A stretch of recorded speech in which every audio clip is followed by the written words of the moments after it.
From advertising to software as a service to data. Across all of our programs and clients, we've seen a 55 to 65% open rate. Getting brands authentically integrated into content performs better than TV advertising. Typical lifespan of an article is about 24 to 36 hours.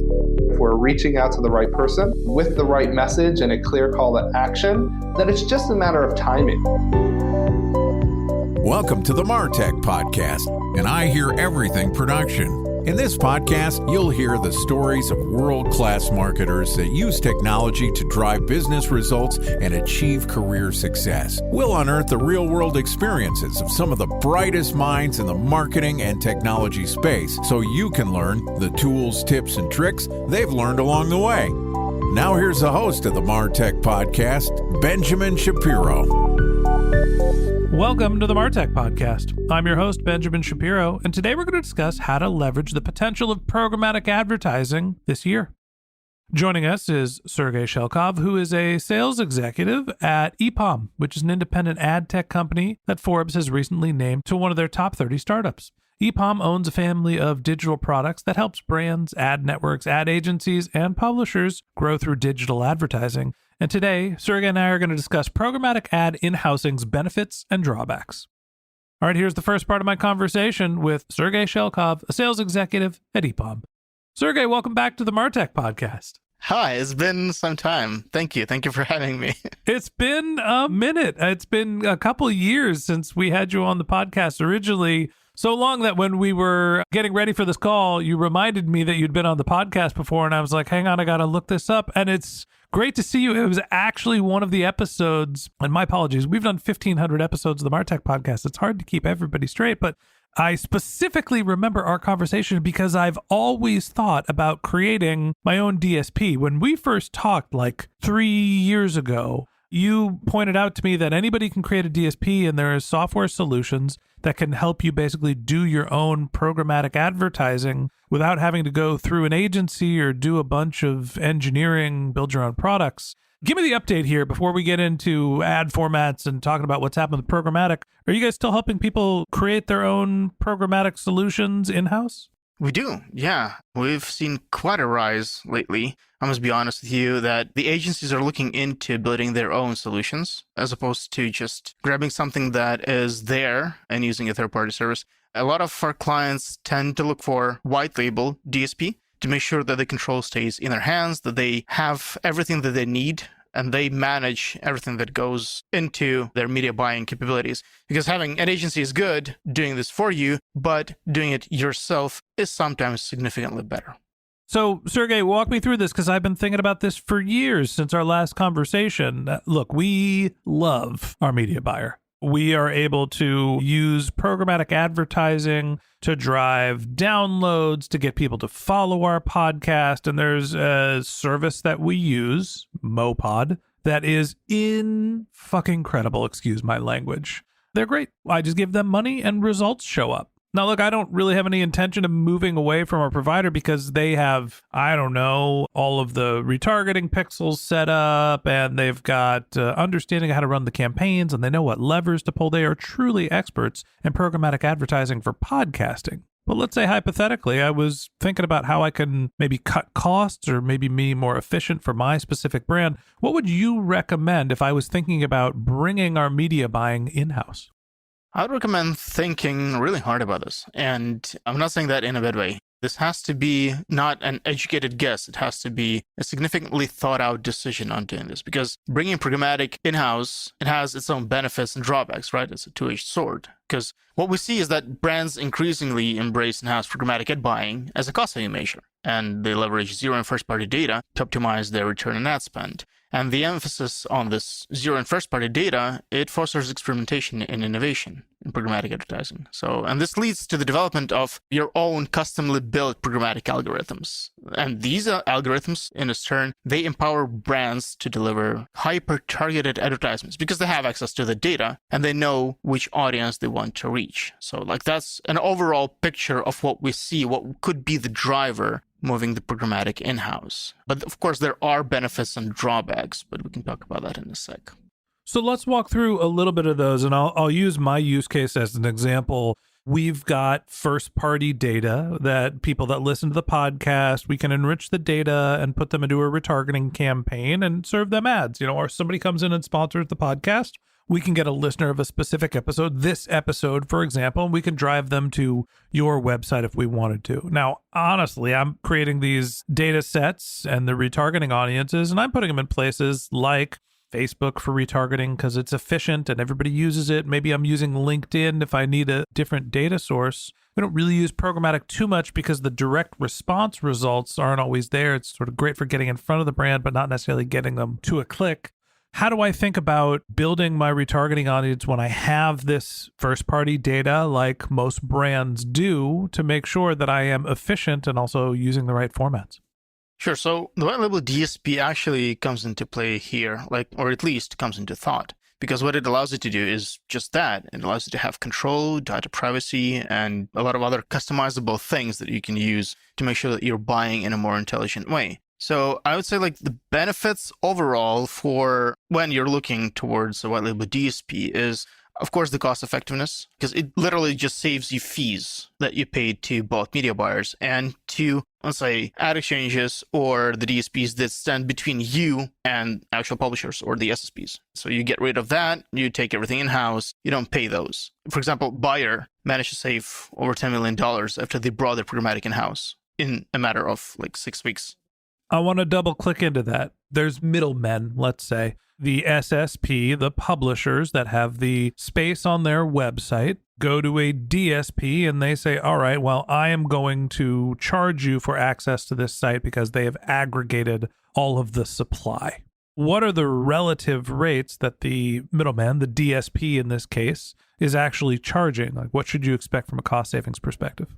It's not something that the DSPs really go out and talk about, but you can see anywhere from 30 to 70%, depending on the DSP, the savings would be. Because, again, it depends on the DSP, it depends on the format that you're working with, it depends on how close you are to an actual publisher in the scenario where you substitute your current media buying activities with something else. You never know what their margins are, but it's not a percent or 2%. We're talking tens of percentages. So let's say I'm spending $10,000 a month retargeting the listeners of my podcast, just to use a round number. I would be spending somewhere between 3 to 7% by in-housing us. That's a great cost savings. Now, how do you balance that with the efficiency? Now, I have to do the media buying. So how much time does that take to run the various campaigns? And also, I am not a media buying expert. I'm smart enough to be dangerous. I can run Facebook campaigns. I know how to upload my data and build a retargeting audience and put some filters in terms of age and geo and interest. Is it as simple as the sort of user interface that I've been familiar with on Facebook and LinkedIn to be able to run my own campaigns? Kind of, but not really. The thing is, you always have to balance the functionality of the platform and all the different features that you can add to the platform with the approachness, with the ability to run it easily. And Facebook and Google and all the others, they do a great job in just allowing anybody to come in and run ads and to learn that quite in a fast manner. In Epom, it is a bit more complex just because we give you the control, right? We don't have the control on our side. We don't have a black box that decides what to run where. We delegate this control to you because we are sure that you know your clients and your customers and your audiences much better than we do. And we know how you want to pitch to them, how you want to manage them, and how you want to work with them. And that is a drawback in itself because you need to have expertise in order to make that happen, right? And it's a matter of how much resources and time are you able to spend to build that white label DSP for it to work properly. You can take one in a matter of 10 minutes from us, from Epom DSP, for example, and it's super easy to just start going and just set up the campaigns, make them run, but understanding what's going on, optimizing, and making sure that you are reaching the full potential of what a DSP can provide you with, it requires resources, it requires expertise, and that is not something that all of the clients have, just simple as that. When you say resources and expertise, I think of some of the options in the consumer-facing media buying landscape. And I'll specifically talk to Facebook because I think it's the one that most marketers have at least some cursory knowledge of.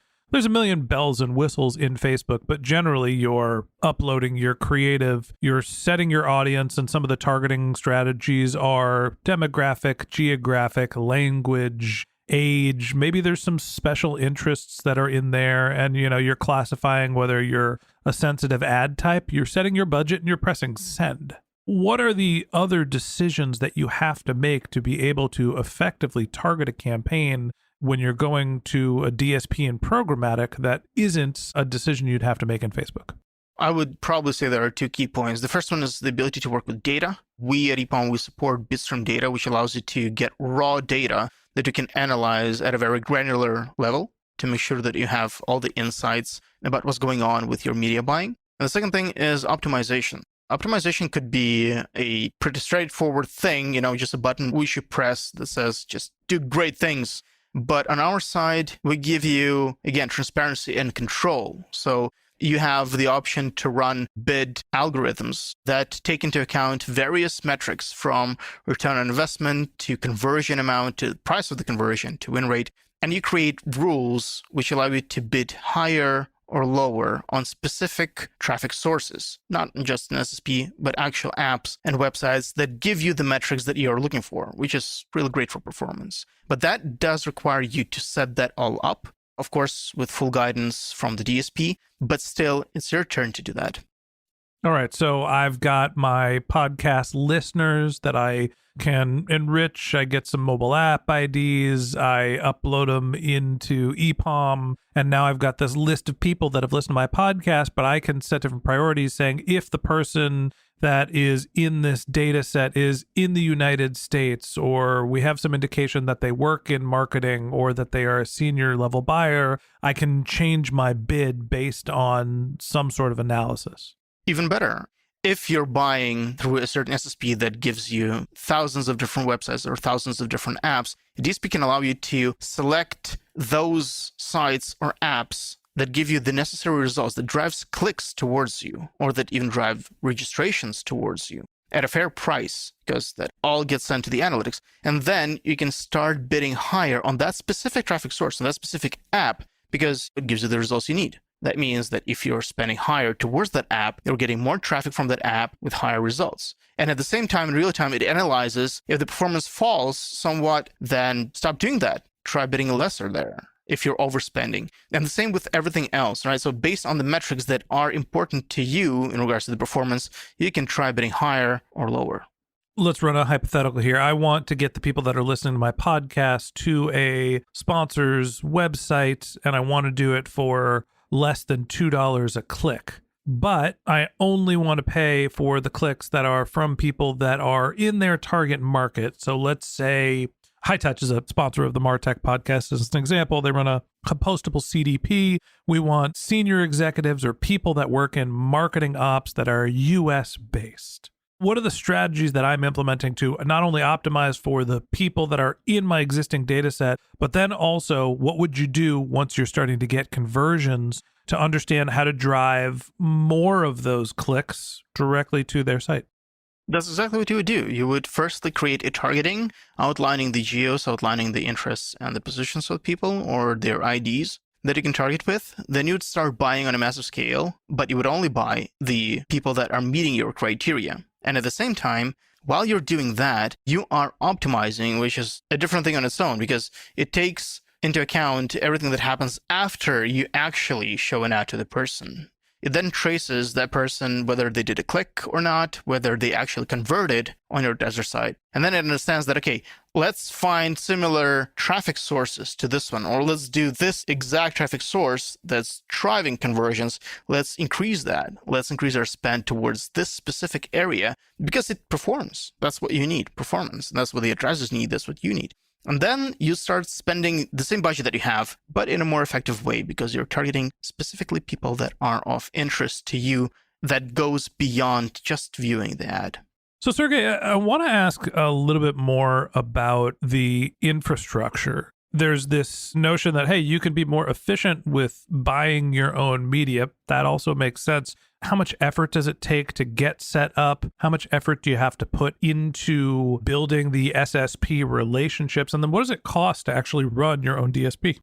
It all depends on the DSP that you're talking about. If we're talking about our DSP, Epom, it takes about 10 to 15 minutes to set everything up to get an account to you. It will come included with the SSP connections that we have. You do, of course, pay the middleman, in this case, us, as we maintain those connections. If you want to build that connection yourself, it's a matter of how big you are and how driven you are. It requires you to connect to the SSPs, give them an endpoint, and of course agree on the financial terms. It could take anywhere from a day to several weeks. Again, depending on how driven you are and how interesting your demand is to the SSP.